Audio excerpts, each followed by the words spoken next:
Welcome to Alum Rock, Birmingham. Right now, 4 investigations are raking over this part of the city, largely following the trail of the so-called Trojan Horse letter. That document claimed to detail a plot by Muslim hardliners to take over some of the city's schools. It's now widely assumed to be a forgery, but has stoked real concern about Muslim social conservatism in local state schools, and whether, in some cases, conservatism might have drifted into something worse. Much of the attention has been focused on this school, Park View. That's because this secondary school had an exceptionally high academic reputation. Also because the Chairman of Governors is very high profile. He's actually named in the Trojan Horse document. But it's also because since 2010, a number of people have made complaints to the authorities about extremism at the school. The latest concerns arose in January and February of this year, when 3 teachers wrote to the Department for Education. Their complaints, seen by Newsnight, report discrimination, prejudice against girls, and extreme religious views. The teachers also detailed some quite specific examples. In a boys' sex education lesson, a worksheet was given out to them which said a woman has to obey her husband. Questions were asked. Does that mean a woman can't say no?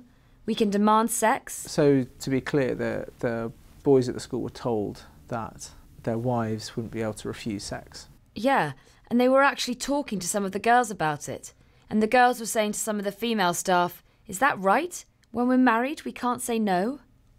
Problems reached academic subjects too. The thing that shocked me the most was seeing creationism and intelligent design being taught in a science class by a science teacher to students who were supposed to be studying for their GCSEs. These were 14 to 16-year-old children being taught things not on the curriculum and things that are not scientific. Parkview School says creationism is not school policy and was never formally told about these concerns. Had it heard, it said, it would of course have investigated them fully. It adds that the sexual consent issue came about from a misunderstanding of a historical reference to do with the cultural expectations of sex within marriage. And the school held a special assembly of Year 10 boys to make it clear that sex without informed consent is rape. Among many parents living in the area, the school is still very popular. Many believe the allegations against Parkview are just part of a witch hunt. The first thing that has attracted me is the education and the results, because you want to send your child to a school where you know blissfully they will achieve their potential.